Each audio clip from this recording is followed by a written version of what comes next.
नमस्कार, फाइटर समाचार में आपका स्वागत है। पेश है आज 6 दिसंबर शाम 7 बजे राजस्थान की खास खबरें। राजधानी जयपुर की महेश नगर थाना पुलिस ने कृषि मंत्री डॉक्टर किरोड़ी लाल मीणा के खिलाफ रोज नामचा में रिपोर्ट डाली है। मंत्री पर राजकार्य में बाधा डालने का आरोप है। घटनाक्रम की रिपोर्ट डालने के बाद सीनियर अधिकारियों को भी इसकी जानकारी दी गई है। दरअसल महेश नगर थाने के महावीर नगर में किरोड़ी लाल मीणा और महेश नगर सीआई कविता शर्मा के बीच विवाद हो गया था।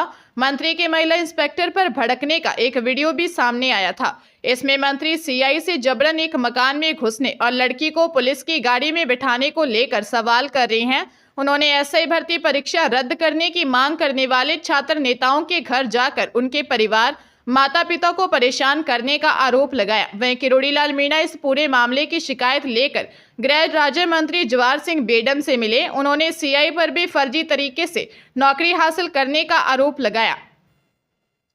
8 दिसंबर को जयपुर में होने वाली ऑनर रन के लिए देश के जाने माने खिलाड़ियों ने वीडियो जारी करते हुए आह्वान किया है। मुक्केबाज मैरी कॉम, क्रिकेटर सुरेश रैना और para Olympian doctor Deepa Malik सहित शीर्ष भारतीय एथलीटों ने अपनी शुभकामनाएं दी। इन दिग्गज खिलाड़ियों ने सभी आयु वर्ग के नागरिकों से ऑनर रन में शामिल होने का आह्वान किया है। ऑनर रन में 21 किलोमीटर, 10 किलोमीटर और 5 किलोमीटर की टाइम कैटेगरी के साथ साथ बिना समयबद्ध 3 किलोमीटर की फन रन भी शामिल होगी। ऑनर रन का रूट अल्बर्ट हॉल से पत्रिका गेट तक जाएगा। इसके बाद होटल ललित से यू टर्न लेते हुए वापस अल्बर्ट हॉल पर इसका समापन होगा। इस रन में अलग अलग कैटेगरी के कुल 30 लाख रुपए के पुरस्कार वितरित किए जाएंगे। इस दौड़ को कैबिनेट मंत्री कर्नल राज्यवर्धन सिंह राठौर हरी झंडी दिखाकर प्रारंभ करेंगे।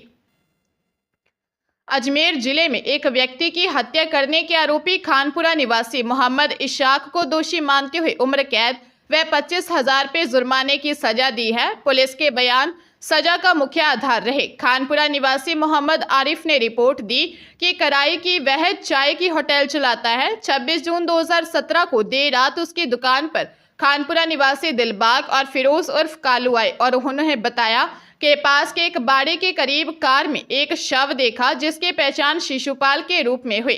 अनुसंधान के दौरान सीआई अजय कांत शर्मा ने पुलिस टीम के साथ आरोपी को चिन्हित करने का प्रयास किया। आरोपी मोहम्मद इशाक की पहचान कर पहले उससे पूछताछ की, जिससे स्पष्ट हुआ कि मृतक आदर्श नगर निवासी शिशुपाल ट्रांसपोर्ट कारोबारी था और आरोपी मोहम्मद इशाक उसका मुनीब था। आरोपी ने मामूली कहासुनी के बाद शिशुपाल की हत्या कर दी थी। भीलवाड़ा के मांडल से भाजपा विधायक उदयलाल भडाना ने अधिकारियों को चेतावनी दी है। उन्होंने कहा कि जनता से रिश्वत ली तो सस्पेंड कर दिया जाएगा, ट्रांसफर से भी परहेज नहीं किया जाएगा। किसी भी तरह की गड़बड़ी अधिकारियों की नौकरी को खतरे में डाल सकती है। साथ ही उन्होंने कहा अच्छा काम करेंगे तो स्वागत है, गलत करने वालों को बख्शा नहीं जाएगा, सजा जरूर मिलेगी। भीलवाड़ा जिले के सुवाना पंचायत समिति भवन में हुई पहली समीक्षा बैठक में भाजपा विधायक ने अधिकारियों को खुली चेतावनी दे डाली। उन्होंने 2 टूक कहा, काम नहीं करोगे तो ट्रांसफर किया जाएगा, इसलिए अच्छा है कि अधिकारी कर्मचारी और जनप्रतिनिधि मिलकर बेहतर काम करें। अधिकारी कर्मचारी और जनप्रतिनिधि साथ मिलकर राज को चलाते हैं। साथ दोगे तो स्वागत करेंगे, गलती करोगे तो सजा देने का प्रावधान है।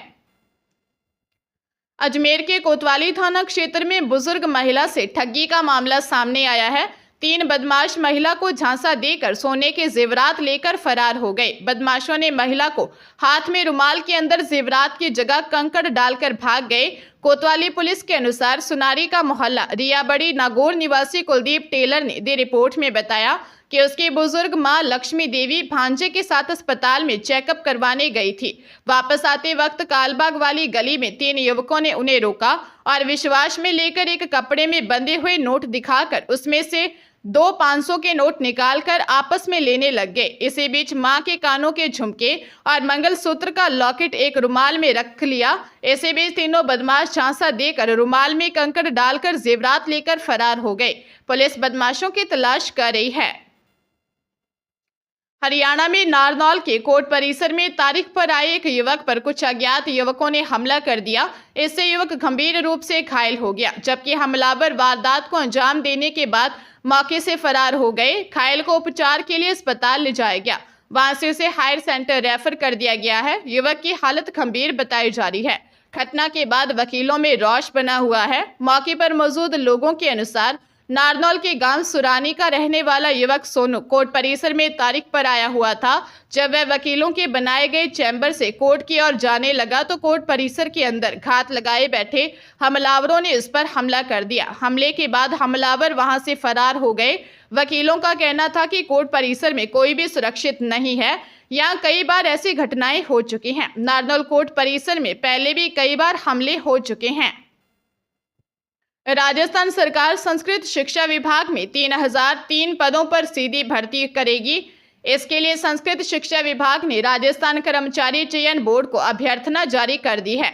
ऐसे में अब कर्मचारी चयन बोर्ड जल्द ही भर्ती विज्ञप्ति जारी करेगा। शिक्षा मंत्री मदन दिलावर ने बताया कि शिक्षा विभाग में लंबे वक्त से पद रिक्त चल रहे थे। ऐसे में हमारी सरकार द्वारा अलग अलग कुल 3003 पदों पर शिक्षकों की भर्ती करने का फैसला लिया गया है। इसको लेकर संस्कृत शिक्षा विभाग ने राजस्थान कर्मचारी चयन बोर्ड को अभ्यर्थना भेज दी है। इसमें अध्यापक लेवल 1 और अध्यापक लेवल 2 के कुल 2759 पद शामिल हैं। ग्रेड 3 शिक्षक के 179 पदों पर भर्ती प्रस्तावित है। इसी तरह लाइब्रेरियन ग्रेड 3 के लिए 48 पद और प्रयोगशाला सहायक के 17 पदों पर संस्कृत शिक्षा विभाग में भर्ती की जाएगी। राजस्थान के सभी जिलों में 1 से 2 डिग्री सेल्सियस तक तापमान में गिरावट हुई है। वहीं मौसम विभाग ने अब सर्दी बढ़ने की संभावना जताई है। पिछले 24 घंटे में राज्य में सभी जगह आसमान साफ रहा। राजधानी जयपुर में जहां दिन में तापमान में तेजी रही, लेकिन शाम होते होते सर्द हवा ने आम आदमी को सर्दी का एहसास करा दिया।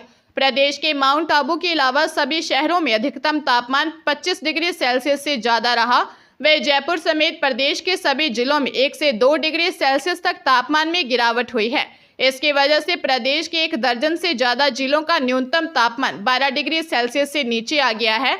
मौसम विभाग के अनुसार आगामी दिनों में तापमान में गिरावट का दौर जारी रहेगा। इसके वजह से आगामी दिनों में न्यूनतम के साथ अधिकतम तापमान में भी गिरावट की प्रबल संभावना है। बीकानेर के पूर्व राज घराने की संपत्ति खुर्द-बुर्द करने के मामले में अदालत ने तैनात मौका कमिश्नर को 2 बार लालगढ़ के शिव विलास में प्रवेश नहीं देने के बाद अब तीसरी बार आदेश दिए गए हैं। इस बार मौका कमिश्नर अपने साथ पुलिस ले जा सकते हैं।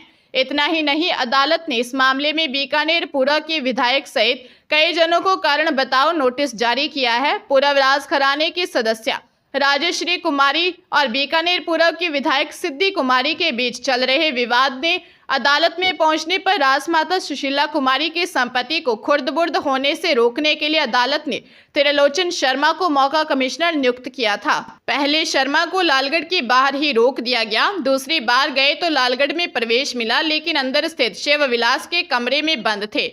न्यायालय में रिपोर्ट पेश करने का आदेश जारी किया था, परंतु न्यायालय आदेश के बावजूद मौका कमिश्नर को शिव विलास लालगढ़ पैलेस में प्रवेश नहीं करने दिया गया था। झुंझुनू जिले के सरकारी अस्पताल में युवती को नशीला पदार्थ पिलाकर रेप करने के मामले में कोतवाली पुलिस ने नर्सिंग स्टूडेंट और उसके सगे भाई को गिरफ्तार किया है। सीओ सिटी वीरेंद्र शर्मा ने बताया कि मामले में जीत की ढाणी निवासी सुमित और संजीव को पकड़ा है। दोनों भाइयों के खिलाफ 20 साल की युवती ने जुलाई 2024 में रेप का मामला दर्ज करवाया था। पीड़िता ने बताया कि वह अपने बीमार पिता को दिखाने राजकीय बीडी के अस्पताल गई थी, जहां डॉक्टर ने उसके पिता को आईसीयू वार्ड में भर्ती कर लिया। 10 फरवरी की रात वार्ड में ड्यूटी पर कार्यरत compounder nursing student Sanjeev Kumar उसे नशीली चाय पिला गया और उसके बाद मुंह दबाकर रेप किया और अश्लील वीडियो बना लिया। डरा धमकाकर मोबाइल नंबर ले लिए और वीडियो वायरल करने की धमकी देकर बार बार रेप करता रहा और बाद में अपने छोटे भाई सुमित से शादी का झांसा देकर सुमित से भी रेप करवाया था।